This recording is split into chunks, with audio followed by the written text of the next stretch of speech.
Hello everyone, welcome to UC net Mantra. स्वागत है आप सभी का इस चैनल पे। मेरा नाम खुशी है और हम पढ़ रहे हैं हिंदी साहित्य का इतिहास आचार्य रामचंद्र शुक्ल की बुक को। तो होप करती हूँ आप सभी अच्छे होंगे और अच्छे से पढ़ाई कर रहे होंगे। जैसा कि आपको पता है कि हमने रीतिकाल के प्रकर एक तक कंप्लीट कर लिया था। फिर हमने भक्तिकाल को भी कंप्लीट किया था। तो उसके हमको एमसीक्यूज करने थे, क्वेश्चन सॉल्व करने थे, तो वो भी हमने सॉल्व कर लिया है। तो जैसा कि आपको पता है कि हमने सॉल्व किए थे भक्ति काल के एमसीक्यूज, वैसे ही आदिकाल के भी सॉल्व किए थे। टोटल आपको 60 क्वेश्चंस इसमें देखने को मिलेंगे। अगर अभी तक आपने सॉल्व नहीं किया है तो आप जाके सॉल्व करो। काफ़ी अच्छे लेवल के क्वेश्चन मैंने बनाने की कोशिश की है शुक्ल बुक से। जितना हो सका मैंने अपनी तरफ से काफ़ी ट्राई किया है। तो आप जाके देखो, सॉल्व करो क्वेश्चंस और मुझे फीडबैक भी दो कि आपको क्वेश्चंस कैसे लगे, उस लेवल के हैं कि नहीं। क्योंकि उसमें मैंने हर तरीके के जो भी बदलते पैटर्न पे क्वेश्चंस आ रहे हैं उनको रखने का ट्राई किया है। जैसे कोड वाले क्वेश्चंस मिलते हैं, अब अभी कथन कारण वाले फिर से क्वेश्चन आने लगे हैं, तो वो भी मिलेंगे। काल क्रमानुसार वाले मिलेंगे और वन लाइनर भी मिलेंगे और जो कोटेशन पूछी जाती है वो भी मिलेंगी। क्योंकि भक्ति काल के कवि इंपॉर्टेंट है तो उनके बारे में कोटेशंस भी काफ़ी मिलती हैं हमें। तो वो सब मैंने जो भी इम्पोर्टेंट था वो सारा रखने का एक प्रयास किया है, जिससे आपका भी एक अच्छा रिवीजन हो जाए।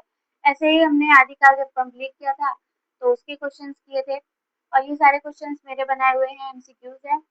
तो आप एक बार सॉल्व करो, बताओ, और अगर क्लास हेल्पफुल लगे तो क्लास लाइक कर दीजिएगा और सभी बच्चों के साथ शेयर भी कर दीजिएगा। और मुझे ये भी बताइएगा कि अगर आपके क्वेश्चंस कितने सही हो रहे हैं आउट ऑफ 60, जिससे मुझे पता लगे कि हाँ आप भी साथ में सॉल्व कर रहे हो। ठीक है।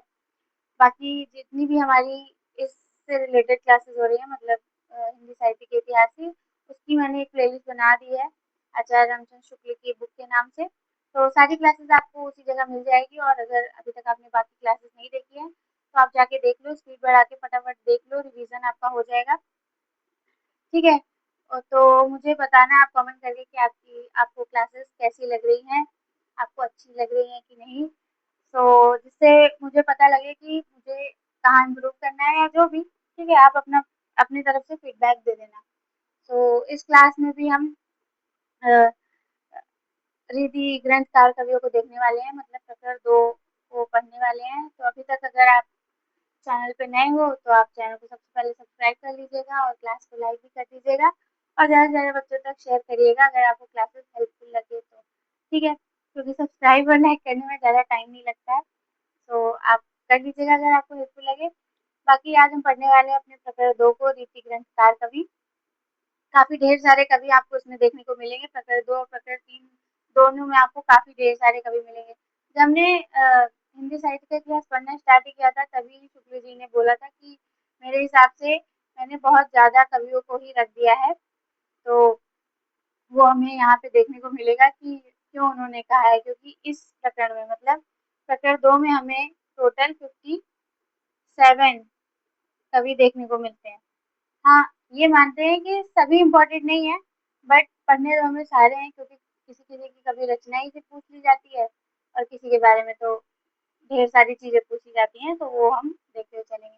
तो मैंने एक साथ पहले एक ही जगह जितने भी कवि हमें मिलते हैं इस प्रकरण में उनको एक साथ ही रख दिया है, जिससे आप क्विक रिवीजन भी कर पाओ। क्योंकि ये भी पूछा जाता है कि शुक्ल जी ने किस कवि को किस प्रकरण में रखा है। ठीक है।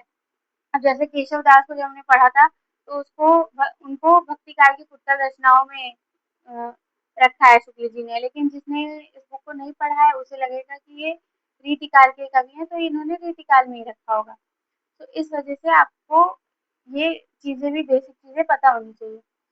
तो हम पढ़ते हुए चलते हैं, इसको एक बार रिवाइज कर लेते हैं कि कौन कौन कवि हमें देखने को मिलेंगे। तो सबसे पहले चिंतामणि त्रिपाठी, बेनी, महाराज जसवंत सिंह, बिहारी लाल, मंडन, मतीराम, भूषण, कुलपति मिश्र, सुखदेव मिश्र, कालिदास, त्रिवेदी, राम नेवास, देव, श्रीधर, सुरति मिश्र, कवींद्र श्रीपति, वीर, कृष्ण कवि, ये कृष्णा नहीं कृष्ण कवि होगा, रसिक सुमति, गंजन, अली मुहिब खां, भिखारी दास, भूपति, आगे तोषनिधि, दलपति विजय, वंशीधर, सोमनाथ, रसलीन, रघुनाथ दूल्हा, कुमार मणिभट्ट, शंभुनाथ मिश्र, शिव सहाय दास, रूप सही, ऋषिनाथ, बैरी साल, दत्त, रतन कवि नाथ, मनीराम मिश्र, चंदन, देवकीनंदन, महाराज जसवंत, महाराज राम सिंह, भान कवि, थान कवि, बेनी बंदीजन, बेनी प्रवीण, जसवंत सिंह द्वितीय, यशोदानंदन, करण कवि, गुरदीन पांडे, ब्रह्मदत्त, पद्माकर भट्ट, ग्वाल कवि, प्रताप शाही और रसिक गोविंद। इतने हमें टोटल कवि इस प्रकरण में देखने को मिलते हैं। टोटल 57 कवि हमें देखने को मिलते हैं। ठीक है, जिनमें से सब नेम इम्पोर्टेंट है। मैं आपको ये भी बता देती हूँ कि कौन कौन से इम्पोर्टेंट हमें मिलते हैं। ठीक है, तो हम उसको साथ साथ हाईलाइट करते हुए चलेंगे। जैसे चिंतामणि त्रिपाठी इम्पोर्टेंट है, महाराज जसवंत सिंह इम्पोर्टेंट है, बिहारी लाल तो मोस्ट इम्पोर्टेंट है। ठीक है, मतीराम इम्पोर्टेंट है, भूषण इम्पोर्टेंट है, कुलपति मिश्र इम्पोर्टेंट है, सुखदेव मिश्र इम्पोर्टेंट है, नेवाज इम्पोर्टेंट है, देव इम्पोर्टेंट है, श्रीधर, श्रीपति, उसके बाद भिखारी दास इम्पोर्टेंट है। ठीक है, आगे बढ़ते हैं। तोष निधि इम्पोर्टेंट है, वंशीधर इम्पोर्टेंट है, रसलीन इम्पोर्टेंट है, दूल्हा इम्पोर्टेंट है। उसके बाद महाराज राम सिंह और पद्माकर भट्ट, ग्वाल कवि, प्रताप शाही, रसिक गोविंद, इतने मेनली इम्पोर्टेंट है। ठीक है, सोमनाथ और जो बाकी हमें देखने को मिलेंगे तो हम देख लेंगे कि कौन से इम्पोर्टेंट है। वैसे मेनली इतने ही इम्पोर्टेंट है जितना मैंने हाईलाइट किया है। ठीक है, तो इनके बारे में तो हमें डिटेल में ही पढ़ना पड़ेगा और बाकी के बारे में हम पढ़ते हुए निकल जाएंगे या जो भी हमें एक दो चीज़ें मिलेंगी उसको साथ में देखते हुए चलेंगे, पर हमें छोड़ना एक भी नहीं है क्योंकि अभी काफ़ी हिंदी के एग्जाम्स आ रहे हैं तो उसमें सब में इनमें से क्वेश्चन बन सकते हैं तो हम उसको देखते हुए चलेंगे। ठीक है, तो बढ़ते हैं आगे। तो सबसे पहले हमारे चिंतामणि त्रिपाठी। इतना तो आपको पता ही होगा कि नीति काल के प्रवर्तक के रूप में चिंतामणि त्रिपाठी को शुक्ल जी ने माना है। बहुत लोगों ने केशव दास को माना है पर शुक्ल जी ने चिंतामणि को माना है। ये हमने जब प्रकरण 1 पढ़ा था सामान्य परिचय तो उसमें हमने देखा था। बढ़ते हैं आगे। ये तिकवापुर जिला कानपुर के रहने वाले थे। 4 भाई थे, चिंतामणि, भूषण, मतीराम, जटाशंकर, ये चारों भाई थे। ठीक है, तो ये इससे आपको कोड वाले क्वेश्चन में पूछा जाता है कि इनमें से बताइए कि चिंतामणि के भाइयों में कौन नहीं है। ठीक है, तो ये आपको याद रखना है, चिंतामणि, भूषण, मतीराम, जटाशंकर। जटाशंकर का नाम उतना सुनने में नहीं आता है, इन तीनों के बारे में तो हम अभी आगे भी पढ़ेंगे। चारों कवि थे जिनमें प्रथम 3 तो हिंदी साहित्य में बहुत यशस्वी हुए। उनके पिता का नाम रत्नाकर त्रिपाठी था। कुछ दिन से यह विवाद उठाया गया कि भूषण ने न तो चिंतामणि और मतीराम के भाई थे, न शिवाजी के दरबार में थे, पर इतनी प्रसिद्ध बात का जब पर्याप्त विरुद्ध प्रमाण न मिले तब वह अस्वीकार नहीं की जा सकती। चिंतामणि का जन्मकाल संवत 1666 के लगभग और कविता काल संवत 1700 के आसपास रहता है। ये सारी जो भी चीज़ें आपको संवत में मिलेगी, अगर आपको सन में याद करनी है आसानी से, तो आप जब भी अपना नोट्स बनाना तो उसको सन में लिख लेना, 57 माइनस कर देना तो आपका सन निकल के आ जाएगा। इनका कवि कुल कल्पतरु नामक ग्रंथ संवत 1707 का लिखा गया है। इम्पोर्टेंट इम्पोर्टेंट है ये। ठीक है, इनकी रचना कवि कल्पतरु। अभी इसके पहले जो हमने एक रचना देखी थी इसी नाम से रिलेटेड, तो वो आप मुझे कमेंट करके बताना। अगर आपने वो क्लास देखी है तो आपको पता होगा कि मैं किस रचना की बात कर रही हूँ और उसके राइटर का भी नाम आप लिखना। ठीक है, इसके संबंध में शिव सिंह सरोज ने लिखा है कि ये बहुत दिन तक नागपुर में सूर्यवंशी घोषला मकरंद शाह के यहाँ रहे और उन्हीं के नाम पर छंद विचार नामक पिंगल का बड़ा भारी ग्रंथ बनाया और काव्य विवेक, कवि कुल कल्पतरु, काव्य प्रकाश, रामायण, ये 5 ग्रंथ बनाए। इनके बनाए हुए हमारे पुस्तकालय में मौजूद है। मतलब चिंतामणि के हमें टोटल 5 ग्रंथ देखने को मिलते हैं। काव्य विवेक, कवि कुल कवि कुल कल्पतरु, काव्य प्रकाश, रामायण और छंद विचार, ये पांचों हमें देखने को मिलते हैं। छंद विचार पिंगल रचना है, काव्य विवेक, कवि कुल कल्पतरु, काव्य प्रकाश, रामायण। इनमें से इम्पोर्टेंट ये वाली है, ये वाली इम्पोर्टेंट है और काव्य विवेक भी इम्पोर्टेंट है। काव्य विवेक भी इम्पोर्टेंट है और छंद विचार भी इम्पोर्टेंट है और काव्य प्रकाश भी। इन चारों में से पूछा जाता है। रामायण इस नाम की तो अभी तक नहीं पूछी गई है, तो इन चारों को आपको ध्यान में रखना है और इनका जन्म समय और इनके भाइयों के नाम। ठीक है। इन्होंने अपने ग्रंथ में कहीं कहीं अपना नाम मणिपाल भी कहा है, तो ये भी वन लाइनर आपसे बन सकता है कि किसने अपने ग्रंथ में रचनाएं करते समय अपने आप को मणिपाल कहा है। ठीक है। तो चिंतामणि त्रिपाठी ने, तो ये आपका इम्पोर्टेंट हो जाता है। आगे बढ़ते हैं। ऊपर के विवरण से यह स्पष्ट होता है कि चिंतामणि के काव्य के सब अंगों पर ग्रंथ लिखे हैं। इसकी भाषा ललित और सानुप्रास होती थी। अवध के पिछले कवियों की भाषा देखते हुए इनकी ब्रज भाषा विशुद्ध दिखाई पड़ती है। विषय वर्णन की प्रणाली भी मनोहर है। ये वास्तव में एक उत्कृष्ट कवि थे। रचना के नमूने देखिए, तो ये चिंतामणि की रचना है, तो इसको आप देख लीजिएगा। ठीक है। आगे बढ़ते हैं। नेक्स्ट है हमारे बेनी। इनके बारे में कोई खास उतनी जानकारी नहीं मिलती है। ये असली के बंदी जन थे और संवत 1700 के आसपास विद्यमान थे। इनका कोई ग्रंथ भी हमें नहीं मिलता।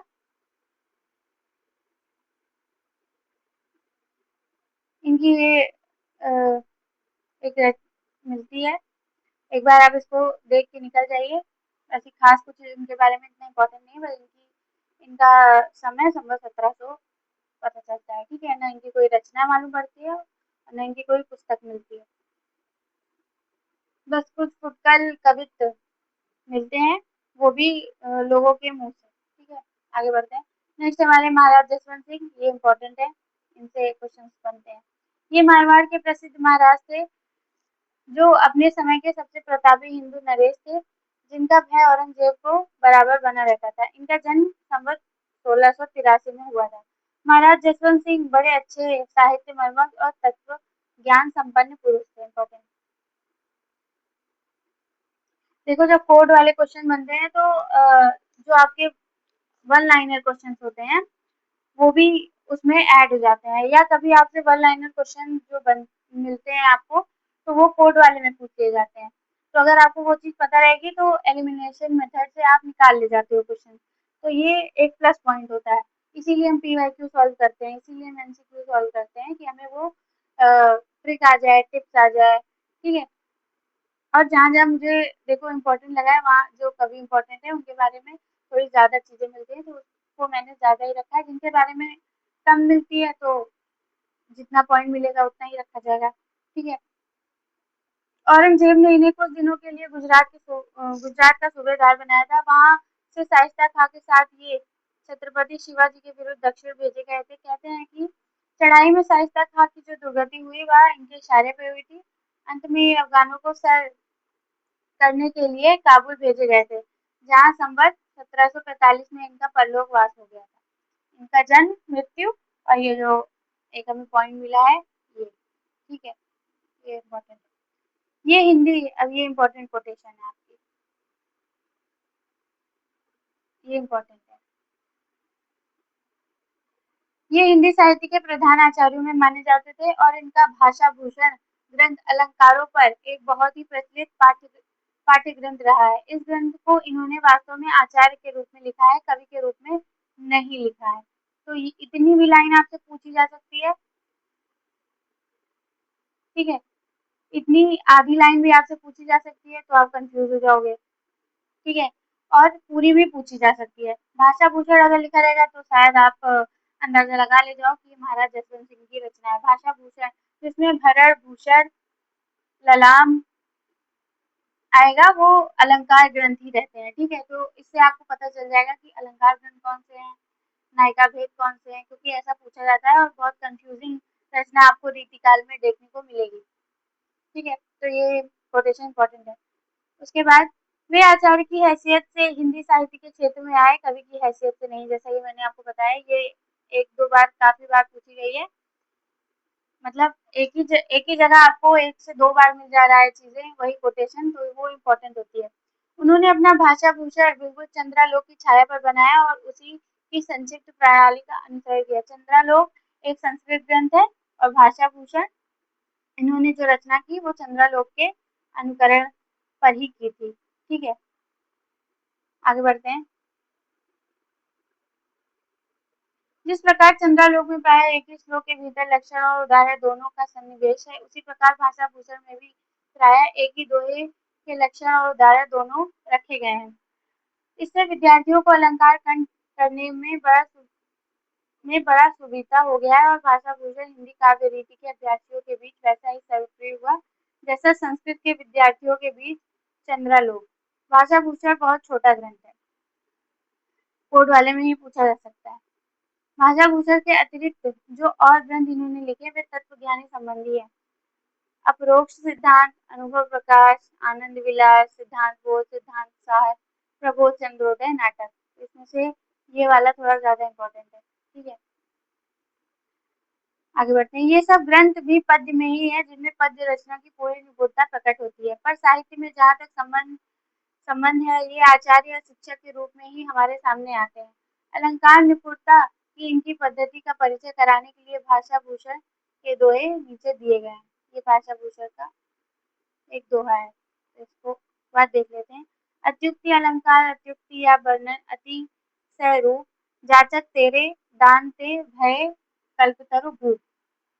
तो इम्पोर्टेंट है। ठीक है, ये जसवंत सिंह की पंक्तियां हैं। आगे बढ़ते हैं। नेक्स्ट है हमारे Bihari Lal, most most important, most important. ठीक, इनको तो आप स्किप कर ही नहीं सकते, इनको हमको थोड़ा डिटेल में पढ़ना पड़ेगा। ये माथुर चौबे कहे जाते थे और इनका जन्म ग्वालियर, ये मथुरा होगा, मथुरा के चौबे कहे जाते थे। इनका जन्म ग्वालियर के पास बसवा गोविंदपुर गांव संवत 1660 के लगभग माना जाता है। ये जयपुर के मिर्जा राजा जय शाह महाराज जय सिंह के दरबार में रहा करते थे। आश्रित कवि भी पूछा जाता है, तो इसको आप ध्यान रखिएगा। कहा जाता है कि जिस समय ये कविश्वर जयपुर पहुंचे उस समय महाराज अपनी छोटी रानी के प्रेम में इतने लीन रहा करते थे कि राजकाज देखने के लिए महलों के बाहर निकलते ही नहीं थे। इस पर सरदारों की सलाह से बिहारी ने यह दोहा किसी प्रकार महाराज के पास पहुंचाया था। कौन सा दोहा? ये वाला। ये आपने सुना भी होगा, काफी प्रचलित दोहा है, तो ये आपके लिए इम्पोर्टेंट है। नहीं पराग नहीं मधुर, मधुर नहीं विकास ये काल, अली कली ही सौ बंधियो आगे कौन हवाल। ये आपके लिए इम्पोर्टेंट है। और जितने भी बिहारी के कवि मतलब बिहारी के दोहे इसमें आए हैं वो ऑलमोस्ट सब इम्पोर्टेंट है आपके लिए, कोई नहीं छोड़ने वाला है। ठीक है, ये अक्सर पूछा जाता है, ये पूछने वाले हैं और आपने कई बार सुना भी होगा और कुछ लोगों को तो याद भी होगा। बिहारी दोहे बनाकर सुनाने लगे और प्रति दोहे पर एक अशर्फी मिलने लगी। जो इनके राजा थे वो ये जब इन्होंने पढ़ा तो देख के प्रसन्न हो गए और वो महल से बाहर आए। ठीक है, और उन्होंने बिहारी को दोहे इसी तरीके के दोहे बनाने के लिए और कहा, और जब ये बिहारी दोहे बनाकर उन्हें सुनाने लगे तो प्रति दोहे उन्हें एक अशर्फी मिलने लगी थी। ये इसका पूरा प्रकरण था। इस प्रकार 700 दोहे बने जो संग्रहित होकर बिहारी सतसई के नाम से प्रसिद्ध हुए। बिहारी सतसई इनकी नाम से पता लग रहा है कि इन्हीं की रचना है। उसके बाद श्रृंगार रस के ग्रंथों में जितनी ख्याति और जितना मान बिहारी सतसई को हुआ उतना और किसी का नहीं।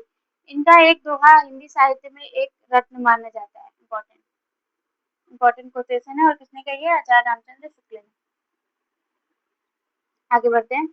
इनकी इन टीकाओं में 4-5 टीकाएं तो बहुत प्रसिद्ध है, मतलब इनकी जो रचनाएं हैं उसपे 50 टीकाएं लिखी गई है, मतलब काफी ढेर सारी टीकाएं लिखी गई हैं। लेकिन उनमें से जो इम्पोर्टेंट है और जो शुक्ल बुक में दिए गए हैं हम उनको देखते हुए चलते हैं। कृष्ण कवि की टीका जो कवित्व में है, हरि प्रकाश टीका, लल्लू लल्लू जी लाल की लाल चंद्रिका, सरदार कवि की टीका और सूरती मिश्र की टीका। इन टीकाओं के अतिरिक्त बिहारी के दोहों के भाव पल्लवित करने वाले छप्पर कुंडलिया और सवैया आदि कई कवियों ने रचे। पंडित अंबिका दत्त व्यास ने बिहारी बिहार में सब दोहों के भाव को पल्लवित करके रोला छंद लगाए हैं। बिहारी का सबसे उत्तम और प्रमाणिक संस्करण बड़ी मार्मिक टीका के साथ थोड़े दिन पूर्व साहित्य मर्मज्ञ और ब्रजभाषा के प्रधान आधुनिक कवि बाबू जगन्नाथ रत्नाकर ने निकाला था। बिहारी रत्नाकर जो नाम से आपको पुस्तक एक मिलती है वो बाबू जगन्नाथ रत्नाकर ने निकाला था। जितने श्रम और जितनी सावधानी से अब संपादित हुआ है आज तक हिंदी का कोई ग्रंथ नहीं हुआ है। ये किसके बारे में बात हो रही है?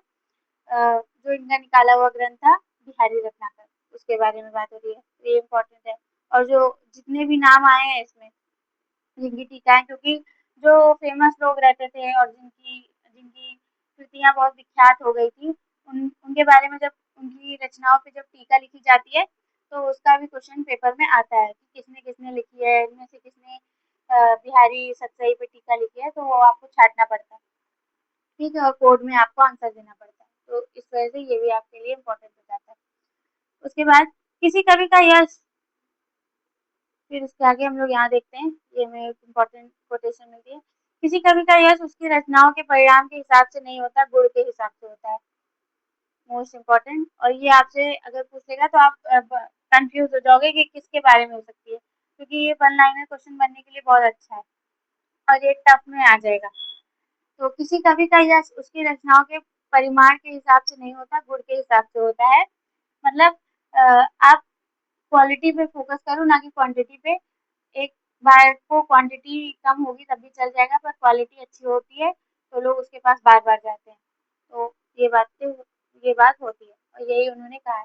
मुक्तक कविता में जो गुण होना चाहिए वह बिहारी के दोहों में अपने चरम उत्कर्ष को पहुँचा है, इसमें कोई संदेह नहीं। मुक्तक के प्रबंध के समान रस की धारा नहीं रहती, जिसमें कथा प्रसंग की परिस्थिति में अपने को भूला हुआ पाठक मग्न हो जाता है, हृदय में एक स्थायी प्रभाव ग्रहण करता है। आगे बढ़ते हैं। इसमें तो रस के ऐसे छींटे पड़ते हैं जिसमें हृदय कलिका थोड़ी देर के लिए फिर उठती है। यदि प्रबंध काव्य एक विस्तृत विस्तृत वनस्थली है तो मुक्तक एक चुना हुआ गुलदस्ता। ये मतलब पता नहीं क्या बार ये क्वेश्चन पीवाईक्यू में पूछा गया है, बहुत बार ये कोटेशन आपसे पूछी गई है नेट नेट के पेपर में। इसी से यह सभा समाजों के लिए अधिक उपयुक्त होता है, उसमें उत्तरोत्तर अनेक देशों द्वारा संगठित पूर्ण जीवन या उसके किसी एक पूर्ण प्रदर्शन नहीं होता है। आगे बढ़ते हैं। अतः जिस कवि में कल्पना की समाहार शक्ति के साथ भाषा की समाहार शक्ति जितनी अधिक होगी, उतनी ही वह मुक्तक की रचना सफल होगी। देखो इसमें डबल स्टार लगा है, मतलब ये कोटेशन इंपॉर्टेंट है, ठीक है। यह चंदा बिहारी में पूर्ण रूप से वर्तमान थी, इसी से वे दोहे ऐसे छोटे छंद में इतना रस भर सके हैं। उनके दोहे क्या हैं? रस के छोटे-छोटे छींटे हैं। उनके दोहे क्या है? रस के एक छोटे-छोटे छींटे हैं।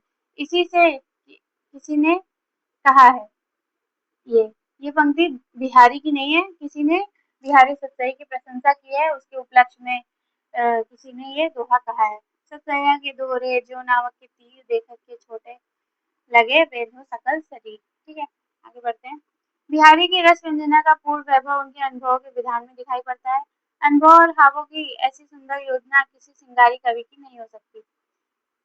नीचे की हाव भारी सजीव मूर्तियां देखिए। बरसत लालत लाल के मुरलीधारी लुकाई सोए कहे भवनी हंसे दे कहे नती जाए। ये इम्पोर्टेंट है, ठीक है।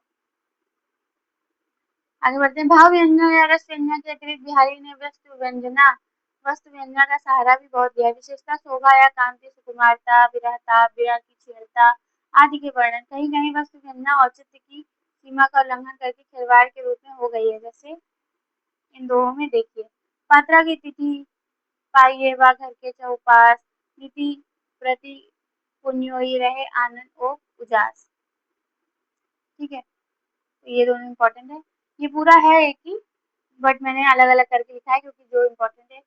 फिर उसके बाद ये इम्पोर्टेंट है। इतावत चली जात चली सातक हाथ चढ़ी हिंडोरे से रहे लगी उस्मान उशासन साथ। ये इसमें विरह वर्णन है, ठीक है। तो ये इम्पोर्टेंट है। बिहारी के जितने भी इसमें दोहे आए हैं वो लगभग ऑलमोस्ट सब इम्पोर्टेंट है, तो एक बार सब आप देखते हुए जाइएगा। आगे बढ़ते हैं। अलंकारों की योजना इस कवि ने बड़ी निपुणता के साथ की है। किसी किसी दोहे में कई अलंकार रोज पड़े हैं, पर उनके कारण उनके भद्दा पर नहीं आया। असंगति और विरोधाभास की मार्मिक और प्रसिद्ध उक्तियां कितनी अनूठी है। दृढ़ अरुझन टूटत कुटुम जुरत चतुर चित प्रीति परत गाठ दुर्जन ये दई दई यह रीति। इसमें कौन सा अलंकार है? असंगति अलंकार है, ठीक है। इसमें असंगति अलंकार है। आगे तंत्री नाग कविता रस सरस राग रतिरंग अन बूढ़े बूढ़े सिरे से बूढ़े सब अंग। इसमें कौन सा है? इसमें विरोधाभास अलंकार है। दो एक जगह व्यंग अलंकार भी बड़े अच्छे ढंग से आए हैं इस दोहे में। रूपक व्यंग है, इसमें कौन सा है? रूपक व्यंग। साढ़े 400 चुटकी के हरे उड़ोरे मैन, लाज नवाए नवाए सरफरत करत फूंदसी नैन। आगे बढ़ते हैं। विशुद्ध काव्य के अतिरिक्त बिहारी ने सूक्तियों की बहुत अच्छी कही है, जिसमें बहुत सी नीति संबंधी है। सूक्तियों में वर्ण वैचित्र था या शब्द वैचित्र ही प्रधान रहता है, अतः उसमें कुछ एक ही गणना असल काव्य में हो सकती है। केवल शब्द वैचित्र के लिए बिहारी ने बहुत कम दोहे रचे हैं। कुछ दोहे यहाँ दिए गए हैं, ये सारे बिहारी के दोहे हैं, ठीक है। जिनमें से ये दोनों तो आपने पहले भी सुन रखे होंगे। कनक कनक से सौगुनी मादक का अधिकार व खारे गौराए सब या पाए गौराए। इसमें कौन सा अलंकार है? यमा का अलंकार है इसमें। तोपे बारो उर्वशी सुनी राधिके सुजान, तू मोहन के उर्वशी हवे उर्वशी समान। ये भी इसमें भी यमा का अलंकार है, ठीक है, क्योंकि कनक कनक 2 बार आया है और उर्वशी उर्वशी 2 बार आया है, ठीक है। जब हम 9th-10th में थे तो ये वाला जो दोहा है हम लोग को यही वाला बार-बार रटाया जाता था, तो हम लोग यही वाला रट के जाते थे और पेपर में हमेशा यमक अलंकार की परिभाषा लिखते थे और यही वाला दोहा भी लिख के चले आते थे। आगे बढ़ते हैं। बिहारी के बहुत से दोहे आर्या सप्तशती और गाड़ा सप्तशती की छाया लेकर बने हैं। इस बात को पंडित पद्म सिंह शर्मा ने विस्तार से दिखाया है, पर साथ ही उन्होंने यह भी स्पष्ट दिखाया है कि बिहारी ने गृहीत भावों को अपनी प्रतिभा के बल पर किसी प्रकार एक स्वतंत्र और कहीं-कहीं अधिक सुंदर रूप दे दिया। आगे बढ़ते हैं। बिहारी की भाषा चलती होने पर भी साहित्यिक है, वाक्य रचना व्यवस्थित है और शब्दों के रूप व्यवहार एक निश्चित प्रणाली पर है। भूषण और देव ने शब्दों का बहुत अंग-भंग किया है और कहीं-कहीं गढ़न शब्दों का व्यवहार किया है। बिहारी की भाषा इस दोष से बहुत कुछ मुक्त है। दो एक स्थल पर ही स्मर के लिए समर ऐसे कुछ विकृत रूप मिलेंगे। आगे बढ़ते हैं। बिहारी ने यद्यपि लक्षण ग्रंथ के रूप में अपनी सच्चाई नहीं लिखी, पर नक्षत्र नायिका भेद सच ऋतु के अंतर्गत उनके सब श्रृंगारी दोहे आ जाते हैं और कई टीकाकारों ने दोहों को इस प्रकार साहित्यिक क्रम में के साथ भी रखा है। बिहारी का काव्य हृदय में किसी ऐसी लय या संगीत का संचार नहीं करता जिसकी स्वर धारा कुछ काल तक गूंजी रहे। यदि घुले हुए भावों का अभ्यंतर प्रवाह बिहारी में होता तो वे एक दोहे पर ही संतोष न करते। मार्मिक प्रभाव का विचार करें तो देव और पद्माकर के कवित्व सवैयों सा बुझने वाला प्रभाव बिहारी के दोहों का नहीं पड़ता। आगे बढ़ते हैं। दूसरी बात यह कि भावों का बहुत उत्कृष्ट और उदारता स्वरूप बिहारी में नहीं मिलता। कविता उनकी श्रृंगारी है, पर प्रेम के उच्च भूमि पर नहीं पहुंचती, नीचे ही रह जाती है। इम्पोर्टेंट, ठीक है। इससे ऐसे क्वेश्चन बन सकता है वन लाइनर। कविता उनकी श्रृंगारी है, पर प्रेम की उच्च भूमि पर नहीं पहुंचती, नीचे ही रह जाती है। यह कथन किस कवि के उपलक्ष्य में कहा गया है या किसने कहा है? तो शुक्ल जी ने कहा है और बिहारी के उपलक्ष्य में कहा गया है, ठीक है। आगे बढ़ते हैं। नेक्स्ट है हमारे मंडन। ये जौनपुर के रहने वाले थे। संवत 1716 में राजा मंगत सिंह के दरबार के वर्तमान थे। इनका कोई ग्रंथ अब तक प्रकाशित नहीं हुआ है। पुस्तकों की खोज इनमें 5 ग्रंथ का पता लगता है। रस रत्नावली, रस विलास, जनक पचीसी, जानकी जो को ब्याह, नैन पचासा। तो इसमें से रस रत्नावली इम्पोर्टेंट है, रस विलास, नैन पचासा, ठीक है। पता तो आपको पांचों होनी चाहिए, पर ये तीनों जैसे ये रस रत्नावली, रस विलास थोड़ी मिलती जुलती रचनाएं हैं, तो कंफ्यूज करने के लिए पेपर में आपसे पूछ ली जाती है। प्रथम दो ग्रंथ रस निरूपण है, पर उनके नामों से ही प्रकट होता है। रस रस दोनों में आया है, तो संग्रह ग्रंथों में उनके कवि सवैया बराबर मिलते हैं। जेई जेई जेई सुखद दुखद अब तेई तेई कवि मंडन विशुद्ध जदुपत्ति, यह पद भी इनका ही मिलता है, जदुपत्ति यहाँ तक, ठीक है। उसके बाद इसको हम स्किप कर सकते हैं, आगे बढ़ते हैं। उनके बारे में हमें बस इतनी ही चीजें मिलती हैं, इनकी रचना और इनका जन्म समय, ठीक है। यही इनके बारे में इम्पोर्टेंट है। आगे बढ़ते हैं। नेक्स्ट है हमारे मतीराम, और ये इम्पोर्टेंट है, ठीक है, इम्पोर्टेंट। ये रीतिकाल के मुख्य कवियों में है और चिंतामणि तथा भूषण के भाई परंपरा में सिद्धोदय ने चिंतामणि पढ़ा तो उसमें आपने देखा था कि ये उसके भाई है। ये तिकवापुर के कानपुर संवत 1674 के लगभग उत्पन्न हुए थे। ये बूंदी महाराव भाव सिंह के यहाँ बहुत काल तक रहे थे, मतलब ये इनके आश्रित कवि थे। आश्रित कवि मतलब उनके यहाँ ही रहते थे और उन्हीं के आश्रय में रहकर ललित ललाम मतीराम की रचना है, ललित ललाम, और ये भी अलंकार ग्रंथ ही है। अभी मैंने जैसे आपको पीछे बताया, ये भी ललित ललाम इनकी रचना है। ये थोड़ी कंफ्यूज हो सकती है आपको। तो ललित ललाम मतीराम की रचना है। इसका सन है 1716 और 1745 के बीच किसी समय बनाया था, मतलब कंफ्यूजन है कि 1716 या संवत 1745, अभी कंफर्म नहीं है। इसके बीच में ही इन्होंने ये इस रचना की थी, मतलब इस ग्रंथ की, ठीक है। और ये किसके आश्रय में किया था? महाराज भाव सिंह के। इनका छंदसार नामक पिंगल ग्रंथ महाराज शंभुनाथ सोलंकी को समर्पित था। काफी बार पेपर में पूछा जा चुका है, तो ये आपके लिए इम्पोर्टेंट हो जाता है। वन लाइनर भी पूछा जाता है और कोड वाले में भी पूछा जाता है, ठीक है, कि इनका छंदसार ग्रंथ किसको समर्पित था, तो महाराज शंभुनाथ सोलंकी को। और इनका एक और ग्रंथ है रसराज, वो किसको समर्पित था, तो लोग इन दोनों में कंफ्यूज हो जाते हैं। छंदसार को समर्पित था कि रसराज? रसराज किसी को नहीं समर्पित था, परंतु छंदसार शंभुनाथ सोलंकी को समर्पित था। तो इन दोनों को आपको कंफ्यूजन में नहीं रखना है, इसीलिए मैंने इसको अलग अलग करके हाईलाइट किया है, ठीक है। तो ये दोनों कोटेशन आपके लिए इम्पोर्टेंट है। इसके अतिरिक्त इनके दो ग्रंथ और हैं, साहित्य सार और लक्षण श्रृंगार। बिहारी सतसई के ढंग पर इन्होंने मतीराम सतसई, मतलब जैसे बिहारी सतसई की रचना हुई है वैसे इन्होंने मतीराम सतसई की भी रचना की है, बिहारी के ढंग की, जो हिंदी पुस्तकों की खोज में मिली है। इनके दोहे सरसता में बिहारी के दोहे के समान ही हैं। तो इनकी कौन कौन सी रचना होगी? ललित ललाम, ये किसके आश्रय में लिखा था? भाव सिंह के, राजा भाव सिंह के। उसके बाद दूसरी छंदसार, ये किसको समर्पित है? शंभुनाथ सोलंकी को। तीसरी है रसराज, ये किसको समर्पित है? किसी को नहीं। चौथी है साहित्य सार और लक्षण श्रृंगार, ये दो ग्रंथ हैं। और एक और है मतीराम सतसई, ये तो आप नाम से ही जान जाओगे, ये बिहारी सतसई के ढंग पे लिखी गई रचना है। मतीराम की रचना की सबसे बड़ी विशेषता यह है कि उसकी सरलता और अत्यंत स्वाभाविक है। न तो उसमें भाव की कृत्रिमता है और न भाषा की। भाषा शब्दांड शब्दा आडंबर से सर्वदा मुक्त है। केवल अनुप्रास के चमत्कार के लिए आशक शब्दों की भर्ती कहीं नहीं है, ठीक है। आगे बढ़ते हैं। मतीराम किसी रस स्निग्ध और प्रसादपूर्ण भाषा रीति का अनुसरण करने वालों में बहुत कम मिलती है, तो ये भी इम्पोर्टेंट है। ये रामचंद्र शुक्ल।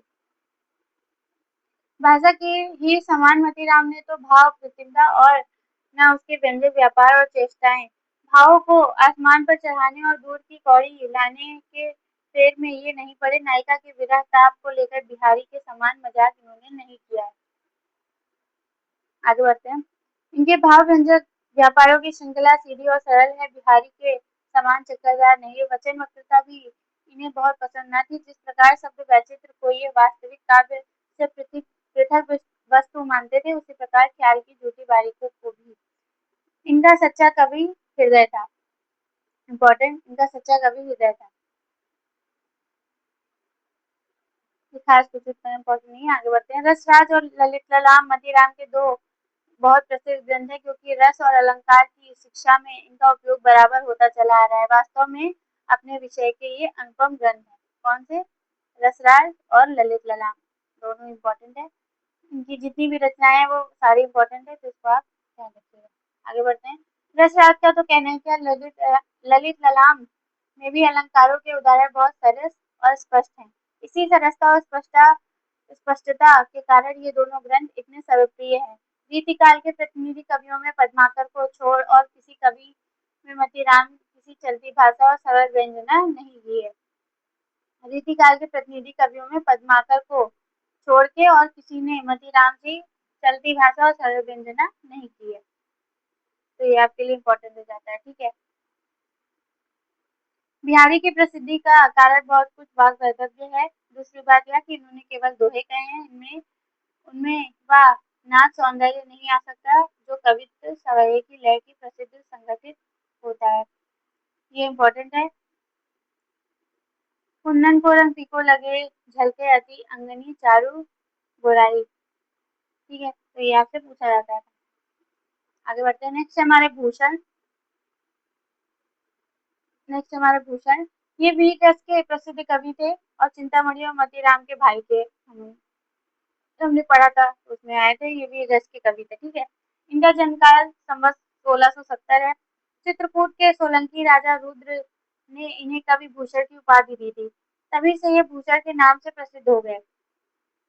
इनका असली नाम क्या था इसका पता नहीं मिलता। ये कई राजाओं के यहाँ रहे, अंत में इनके मन में अनुकूल आश्रयदाता जो इनके वीर काव्य में नायक हुए छत्रपति महाराज शिवाजी मिले। ठीक है, इनको किसने कवि भूषण की उपाधि दी थी? सोलंकी राजा रुद्र ने कवि भूषण की उपाधि दी थी। इनका असली नाम नहीं पता चलता। कहते हैं कि महाराज छत्रसाल ने इनकी पालकी में अपना कंधा लगाया था, जिस पर इन्होंने कहा था शिवा को बखानों के सिवा बखानों की बखानों छत्रसाल को। काफी सम्मान था इनका उनके यहाँ, तो इस वजह से राजा छत्रसाल ने इनकी पालकी को कंधा दिया था। इनका परलोकवास संवत 1772 ईस्वी में माना जाता है। भूषण की कविता कवि कीर्ति संबंधी एक अविचल सत्य का दृष्टांत है, जिसकी रचना को जनता का हृदय स्वीकार करेगा उस कवि की कीर्ति तब तक बराबर बनी रहेगी जब तक स्वीकृति बनी रहेगी। इम्पोर्टेंट इम्पोर्टेंट कोटेशन है आचार्य रामचंद्र शुक्ल की, तो इसको आपको ध्यान रखना है भूषण के विषय में। ठीक है, शिवाजी और छत्रसाल की वीरता के वर्णनों को कोई कवियों की झूठी खुशामद नहीं कर सकता। वे आश्रयदाताओं की प्रशंसा की प्रथा के अनुसरण मात्र नहीं है। इन दो वीरों का जिस उत्साह के साथ सारी हिंदू जनता स्मरण करती है, उसी व्यंजना भूषण उसकी व्यंजना भूषण ने की है। वे हिंदू जाति के प्रतिनिधि कवि थे। वन लाइनर पूछा जा सकता है या कोड वाले में भी कि किसको शुक्ल जी ने हिंदू जाति का प्रतिनिधि कवि कहा है, तो भूषण को कहा है। आगे बढ़ते हैं। इनके शिवराज भूषण शिवा बावनी छत्रसाल दशक ये ग्रंथ मिलते हैं। इनके इसके अतिरिक्त 3 ग्रंथ और कहे जाते हैं, भूषण उल्लास, दूषण उल्लास, भूषण हजारा। ठीक है, पर ये तीनों थोड़े ज्यादा इंपॉर्टेंट है। शिवराज भूषण, शिवा बावनी, छत्रसाल दशक। ठीक है, तो भूषण की ये इतनी रचनाएं हैं। और भूषण उल्लास, दूषण उल्लास, भूषण हजारा ये भी उनकी रचनाएं हैं, परंतु ये मेन रचनाएं हैं और ये तीनों पूछी जाती है पेपर में आपसे बार बार। आगे बढ़ते हैं। यहाँ पर इतना ही कहना आवश्यक है कि भूषण वीर रस के कवि थे। भूषण वीर रस के कवि थे। इधर इनके 2-4 कवि श्रृंगार के भी मिलते हैं, पर वे गिनती के योग्य नहीं है। इनका ही कुछ उदाहरण दिया गया है। ठीक है, तो आप एक बार देख लीजिएगा। एक बार जो भी आपको पंक्तियां मिलती हैं उनको आप पढ़ते हुए चले जाइएगा, और खासकर जो इम्पोर्टेंट कवि है उनकी पंक्ति तो आप बिल्कुल भी मत छोड़िए। ठीक है, आज से मिलान वाले क्वेश्चन भी आ रहे हैं क्योंकि। नेक्स्ट है हमारे कुलपति मिश्र। ये आगरा के रहने वाले माथुर चौबे और महाकवि बिहारी के भांजे थे। ये कौन थे? महाकवि बिहारी के भांजे। एक दूसरे से रिलेटेड लोग ही है, आपको काफी मिल रहे हैं। ठीक है, वो चारों तीनों भाई मिले आपको। उसके बाद ये बिहारी के भांजे थे, इस वजह से थोड़े ज्यादा फेमस है, मतलब इनके बारे में हमें पूछा जाता है। इनके पिता का नाम परशुराम मिश्र था। कुलपति जी जयपुर के महाराज जय सिंह बिहारी के आश्रयदाता के पुत्र महाराज राम सिंह के दरबार में रहते थे। मतलब जो बिहारी के आश्रयदाता थे महाराज जय सिंह, बिहारी जिसके थे, मतलब उनके जो पुत्र थे महाराज राम सिंह, उनके ये आश्रय कवि थे। ठीक है, इनके रस रहस्य का रचना काल संवत 1727 है। इनका कौन सा रचना है? रस रहस्य। देख रहे हैं आप, रस नाम से कितनी ज्यादा रचनाएं मिल रही हैं, और सारी ही लगभग इम्पोर्टेंट है और पूछी जाती है। इसीलिए पूछी जाती है क्योंकि वो कंफ्यूज करती हैं। पर खोज में इनके निम्नलिखित ग्रंथ और मिलते हैं, द्रोण पर्व, युक्ति तरंगिणी, नखशिख, संग्रहार, गुण रह, रस रहस्य। तो रस रहस्य ही आपसे पूछी जाती है, तो वही आपके लिए ज्यादा इम्पोर्टेंट है। इनका कविता काल संवत 1724 से 1743 के बीच ठहरता है। इनका रस रहस्य मम्मट के काव्य प्रकाश का छाया अनुवाद है। इम्पोर्टेंट वन लाइनर क्वेश्चन भी बन सकता है। ठीक है, इससे कि किस रचना को मम्मट के काव्य प्रकाश का छाया अनुवाद भी कहा जाता है? तो रस रहस्य को, और किसका है ये? कुलपति मिश्र का। आगे बढ़ते हैं। यद्यपि इन्होंने शब्द शक्ति और भावादि निरूपण में लक्षण उदाहरण दोनों बहुत कुछ काव्य प्रकाश के ही लिए है, पर अलंकार प्रकरण में इन्होंने प्रायः अपने आश्रयदाता महाराज राम सिंह की प्रशंसा के स्वरचित उदाहरण दिए। मतलब काफी चीजें इन्होंने काव्य प्रकाश से ले ली है, परंतु कुछ अलंकार प्रकरण में इन्होंने प्रायः कुछ मतलब राजा की प्रशंसा में स्वरचित उदाहरण भी दिए। आगे बढ़ते हैं। नेक्स्ट हमारे सुखदेव मिश्र। दौलतपुर के में इनके वंशज अब तक है। सुप्रसिद्ध पंडित महावीर प्रसाद द्विवेदी ने इनका एक अच्छा जीवन वृत्त सरस्वती पत्रिका में लिखा था। पूछा जा सकता है, क्योंकि काफी डीप में क्वेश्चन पूछा जा रहा है, तो ये पूछा जा सकता है। अभी तक शायद ये क्वेश्चन बना नहीं है। सुखदेव मिश्र का जन्म स्थान कपिला था, जिसका वर्णन उन्होंने अपने वृत्त विचार इनकी रचना। इनका कविता काल संवत 1720 से 1760 माना जाता है। इनके 7 ग्रंथ, इनके कितने ग्रंथ? 7 ग्रंथ हमें मिलते हैं। वृत्त विचार संवत 1728, छंद विचार, फाजिल अली प्रकाश, रसावर्णन, श्रृंगार लता, अध्यात्म प्रकाश, जिसका समय है संवत 1755, दशरथ राय। तो इसमें से इम्पोर्टेंट कौन सी है? वृत्त विचार इम्पोर्टेंट है, छंद विचार इम्पोर्टेंट है, फाजिल अली प्रकाश मोस्ट इम्पोर्टेंट है, ठीक है, और रसावरण, ठीक है। ये इतनी ज्यादा पूछी जाती है इनमें से। राजा राज सिंह गौड़ के इन्हें कवि राज की उपाधि दी थी। किसने कवि राज की उपाधि दी? राजा राज सिंह ने। और भूषण को भी उपाधि मिली थी, ठीक है। तो जो उपाधि मिली है वो भी आपको याद रखना है कि किसने दी है उपाधि। तो शॉर्ट नोट्स में आप लिखोगे, जैसे आप राइटर लिखे, फिर शॉर्ट में ही आपने लिखा किसने दी और क्या उपाधि थी, ये, और उनकी रचनाएं, और जो एक दो कोटेशन के बारे में मिलती है वो, आपके एक राइटर कंप्लीट हो गए। इसी तरह आपको एक शॉर्ट नोट्स बनाते हुए चलना है, ठीक है। आगे बढ़ते हैं। नेक्स्ट हमारे कालिदास त्रिवेदी।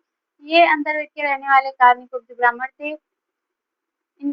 जान पड़ता है कि संवत 1745 वाली गोरकुंड की चढ़ाई में ये औरंगजेब की सेना में किसी राजा के साथ गए थे। इस लड़ाई का औरंगजेब की प्रशंसा से युक्त वर्णन इन्होंने कालिदास का जम्बू नरेश जोगजीत सिंह के यहाँ भी रहना पाया था, जिनके लिए संवत 1749 में इन्होंने वार वधा विनोद बनाया था। यह नायिका भेद की और नक्सिक पुस्तक है। मतलब वार वधा विनोद जो इन्होंने बनाया था वो नायिका भेद रचना है, नक्सिक वर्णन, नक्सिक की पुस्तक है।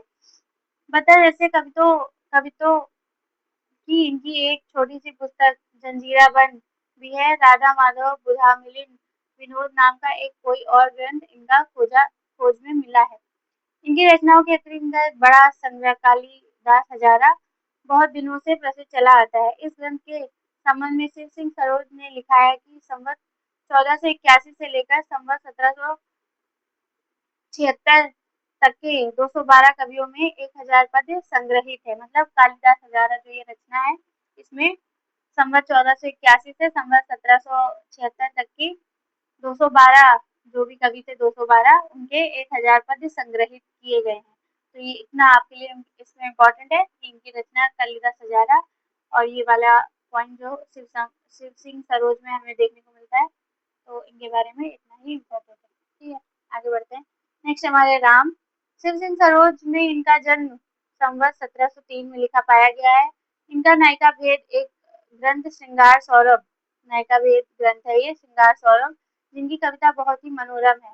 खोज में एक हनुमान नाटक भी इनका पाया गया है। शिव सिंह के अनुसार इनका कविता काल संवत 1730 तक है, और इनका एक ये कवित्व मिलता है जिसको हम skip कर सकते हैं। बस इनकी जो रचना है श्रृंगार सौरभ किस तरीके की है, नायिका भेद ग्रंथ है, और एक हनुमान नाटक, वो उतने इम्पोर्टेंट नहीं है। आगे बढ़ते हैं। नेक्स्ट हमारे नेवाज। नेवाज इम्पोर्टेंट है हमारे, ठीक है। इनकी रचना पूछी जाती है। ये अंतर्वेद के रहने वाले ब्राह्मण थे, संवत 1737 के लगभग वर्तमान थे। शिव सिंह ने नेवाज का जन्म संवत 1739 लिखा है, जो ठीक नहीं जान पड़ता, क्योंकि इनके शकुंतला नाटक की इनकी रचना इम्पोर्टेंट, काफी पूछा जाता है शकुंतला नाटक किसका है, तो नेवाज का है। का निर्माण का संवत 1737। अगर आपको निकालना है, कई बार मैंने बताया है ईस्वी, जिससे आप आसानी से याद कर पाओ, तो आप 57 माइनस करके ही अपने नोट्स में लिखना। 2 और निवास हुए थे जिनमें एक भगवंत राय खींची के यहाँ थे। प्रस्तुत निवास का औरंगजेब के पुत्र आजम शाह के यहाँ रहना भी पाया जाता है। इन्होंने शकुंतला नाटक का एक आख्यान, दोहा, चौपाई, सवैया आदि छंद में लिखा है। इनके फुटकर कवित्व बहुत स्थानों पर संग्रहित मिलते हैं, जिनकी इनकी काव्य कुशलता और साहित्यता टपकती है। भाषा इनकी बहुत परिमार्जित, सुव्यवस्थित और भावोयुक्त थी। इनके अच्छे श्रृंगारी कवि होने में संदेह नहीं। संयोग श्रृंगार के वर्णन की प्रवृत्ति इनकी विशेष जान पड़ती है, इससे कहीं कहीं ये अश्लीलता की सीमा के भीतर जा पड़े हैं। सवैये इनके उद्दिष्ट किए जाते हैं। ये इनके सवैये